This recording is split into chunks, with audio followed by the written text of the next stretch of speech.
All right. I think we have a pretty good feel for who you are, Stephen.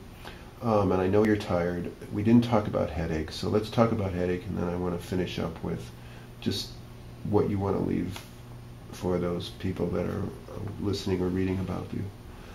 Talk to me about your headaches. It's pretty much a constant. I mean, even when I don't have a headache, I have a headache. I always, like, even right now, I have from like right here all the way around to behind my eye right here. I just have a constant ache. It's always there. And then, like earlier when we were in that room, that just became so magnified that I couldn't even deal with it. And when the lights got flipped off, it was, kind of ebbing off a little bit to where it was just my normal everyday pain. And when the lights flipped back on, it was like instant. Everything was back, and I just had to walk out of the room. I'm going to see if I can give you, we can get an analogy from your other pain issues. Your left shoulder always hurts somewhat. Yes, sir. And if you had the poor judgment to actually show me how high you can't raise it, it would hurt more, correct? Right. So your constant headache pain is worse than the pain in your shoulder, but how would you describe it relative to what your shoulder might feel like if you actually put it straight up, or you were working overhead for half an hour? No, there wouldn't be no working over my head for a half hour. It just wouldn't happen. I mean... So you're unable to raise your shoulder without stabbing pain? Pretty much. And it's all up in my armpit and kind of across my pec. So if we're going to use that as our baseline to compare it to your headache pain, how does your the constant headache pain you have compare to that? I never really just thought about it. The head pain is just always there, and I always know it's there. Does it hurt more than your shoulder? Well, that's what I'm saying. I always know it's there. Sometimes I will actually forget about my shoulder until I raise it to do something, or just not thinking, oh, well, it's fine, and then I raise it, and then it does hurt. And then it'll, like, be up a little higher than, say, the headache is. And then after, I don't move it for a while to kind of ebb down, the headache will come back and take precedence. Now, when the headache starts to kick in, how much worse is it? Not the everyday headache, but the ones like you were having a couple hours ago. They can get to the point where I just don't really want to do anything or interact with anything. Things that bother you, that set off the higher level headache, would be fluorescent lights.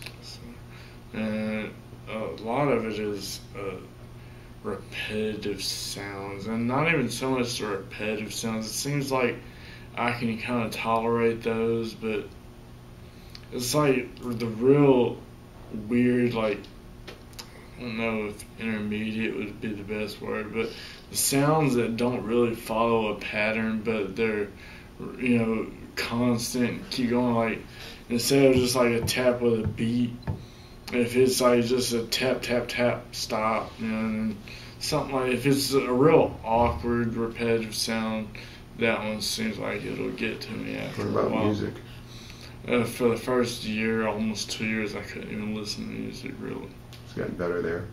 Well, I started listening to, surprisingly enough, jazz, and that, once I could listen to that, I've been able to kind of incorporate other music into it.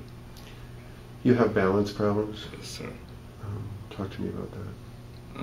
It's gotten a lot better since, I walk a lot. I try to walk because I still have it in my head that I have to get better. And I seem like I'm getting better if I keep walking, so I try not to put myself in a position where it's like real precarious if I lose my balance, to where I'm not gonna, to where I don't have to plot out like the most direct route. Tennessee, you don't get as much ice and snow as we would further north? Yes, sir. Can you basically go through a year without having to walk on ice? Usually I've done it one time and it's no good. I just stayed inside till it thawed. You talked about that you had muscle damage over your eyes. Do you have issues with vision? So these glasses are actually prism because I have double vision. Does the double vision make your headaches worse? I don't know. I haven't really thought about that one. I'm guessing it affects my balance a lot. Because of the problems you had access to medical care, you've never seen either a neuro-ophthalmologist or a balance specialist. So. Do you know if those are available to you? You're under Medicare now? Yes, sir, and I meant to bring this letter showing that I was maybe actually lose. I just got it the other day.